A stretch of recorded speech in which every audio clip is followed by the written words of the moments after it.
Konnichiwa, welcome to Japan. This is a bike check for my Mason Definition, which I've just used to cycle the length of the country during the Japanese Odyssey. Now the Japanese Odyssey is a 1,500 mile audax across the country, self-sufficient. Technically it's not a race, and basically I went for a bike setup that would allow me to cover the ground quickly but still have some sort of comforts, you know, not be sleeping in a bivvy bag or anything like that. So this is the bike setup which I use for the race. So I'm riding Mason's Definition, which is their aluminium, I guess, all-road bike, and this is actually a new version. It's not yet available, and it's basically the third iteration of the bike. So Mason don't tend to do whole new model years as such, they just do rolling changes over time, and this has been refined further. So I rode the original Definition in the TCR back in 2015. That had like a quick release rear axle and not quite as big clearances. Then the Definition 2, which is the black one I've used quite a lot, you may have seen it on other bike checks, that had a bolt-through rear axle, and then gradually things have been updated, and this particular iteration, apart from the lovely blue colour, there's additional dynamo routing through the top tube for a rear light, slightly more clearance. On the bigger frames, there's a wider diameter down tube. So I think it's the size large and XL and XXL. This is a size XL, 60 centimeter, and that just gives a bit more stability for like the, I guess, larger, heavier riders. As well as that, there's some slightly updated dropouts. They're not massively different from the previous version, but they now have a really nice little Mason logo engraved in there, which is a really nice touch. And there's also dynamo routing through the front fork. So you can run a full dynamo setup, which is ideal for this kind of event, although I wasn't running a dynamo in this particular instance, without all those extra cables sort of being taped onto your top tube or your fork, and it just makes it really neat.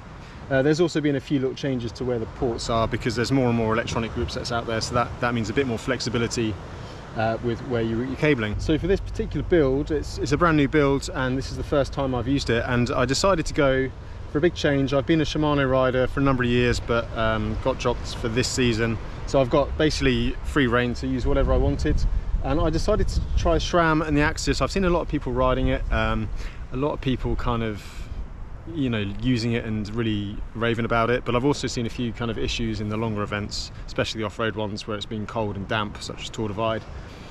So I thought I'd just basically take the opportunity with the new bike coming to get the new Force AXS fitted and give it a go for myself. So the initial impressions of the Force AXS wireless group set, I actually really liked it. Everything worked.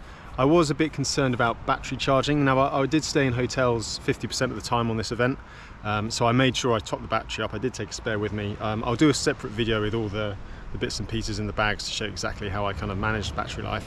But yeah, it shifted fine. The only downside, the bottom bracket creaked a lot. I'm actually running the EnduroBearings jockey wheels and EnduroBearings XD-15 in the wheels, which I'll come on to shortly. But I wasn't able to get the SRAM dub bottom bracket. It all came together pretty last minute before I travelled out to the event.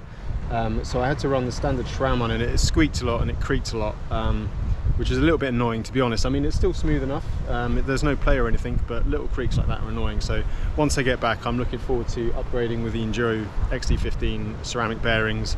They've got a lifetime warranty, so hopefully they don't creak. And if they do, they go straight back. But I've run them on my other bikes for a while, and they really are excellent. So yeah, that is my only real gripe with the AXS at the moment. Now on to the major question that everyone's always going to ask and everyone always comments about: what wheels and what tyres am I running? Well, I'm actually running the Hunt 44 Aerodynamicist wheels. These weren't actually going to be my first choice, but as I said, everything came together fairly last minute, and availability wasn't there on the originals. I actually wanted the slightly cheaper 40 carbon aero discs, mainly because just for bike packing and stuff, there's a lot of extra load on your bike, and I didn't necessarily want a rim that was specifically for, you know, the lightweight needs of road racing, just for reliability, just for peace of mind. I mean, I'm still under the overall rating and stuff for load and weight and rider weight, but I would have preferred the cheaper ones, but actually these were fine. There was no problems. you know, everything's intact, the wheels are still perfectly true, so yeah, I was actually quite pleased with them. Tyre wise, I've got Rene, so they're the Bonjon, Bonjon Pass 35mm tyres. There were some gravel sections in this event and they were nice and comfortable. I did have to have a couple of punctures. I had to put a plug in the front after the second day, and one in the rear with about 3 days to go. I think it was more of a sealant issue, to be honest. I didn't fit the tyres myself, so I'm not 100% sure what sealant was in there, but I don't think it's my usual preference, which is the stand stuff, because it didn't seem to have any beads in it. So I think actually if I'd have had stand sealant, they would have sealed, but as it was, I just used a Dyna plug, used plenty of vulcanizing glue, and then after a few days, the bit that was sticking out wore off, and you can't even tell that they've been repaired. So I'll probably just carry on riding these tyres through this winter. Yeah, they performed excellently, roll well, and they look pretty damn good as well. Carrying water, I just had 2 Rene bottles, 750ml. I mean, resupply is super easy here in Japan. There's convenience stores everywhere, which I pretty much lived out of.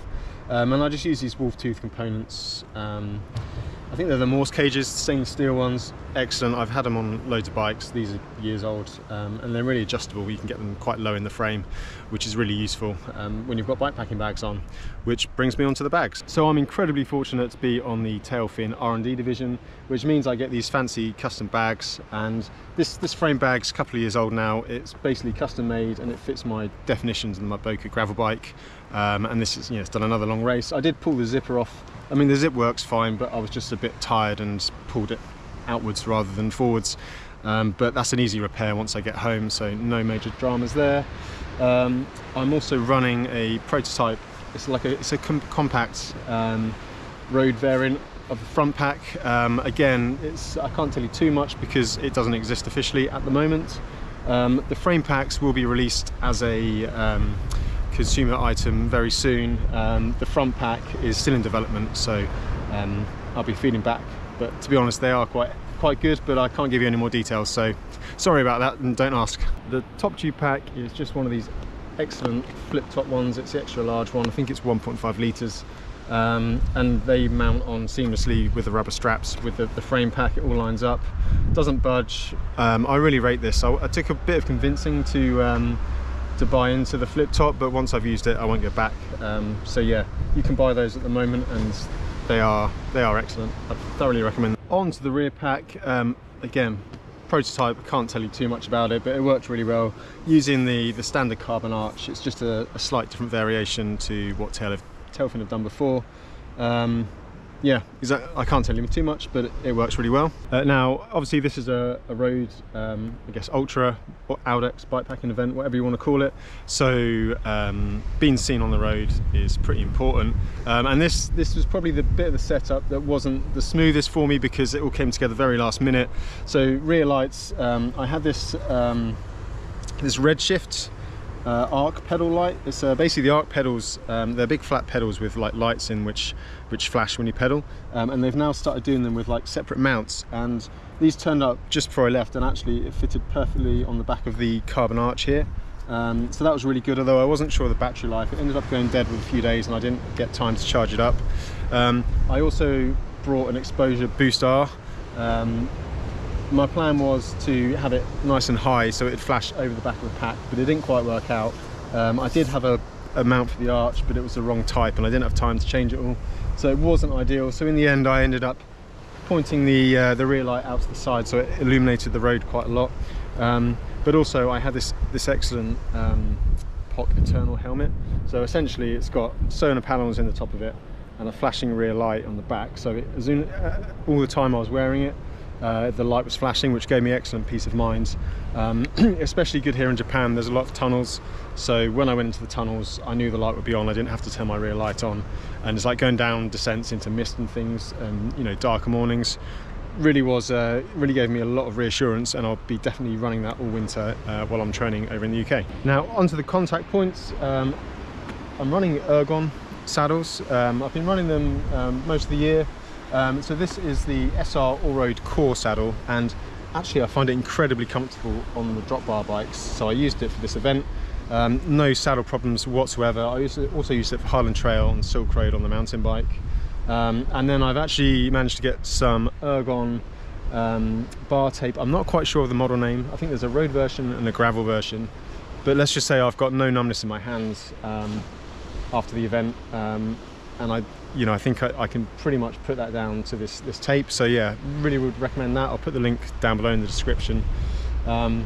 So yeah, that was my contact points. So finally onto the cockpit. Now I made a bit of an error because it's a road event, and for some reason I didn't fit any aero bars. So I definitely lost a lot of speed compared to others on the flatter sections of the course. I think it was basically last minute, and I wasn't really thinking it through, and as it was, the cockpit was nice and clean, and I didn't have to faff around too much, so I didn't bother fitting them and kind of regretted it. But it wasn't a race, so it didn't really matter in the long run. But as you can see, I used a nice little aluminium stem spacer mounting for my Wahoo just on the top of the stem. Actually, that was really good, nice and solid, better than the one that comes as standard with zip ties and stuff, just a bit more solid. I've got an old Exposure Toro light. I've had this for years and years. It's quite good from the road, and a little GoPro just tucked in the front there to record descents and stuff like that. So there'll be a video of the event coming. The bars are just Data bars. These are the standard stock build, Data Zero bar and stem. These are the stock build on the Mason definition builds.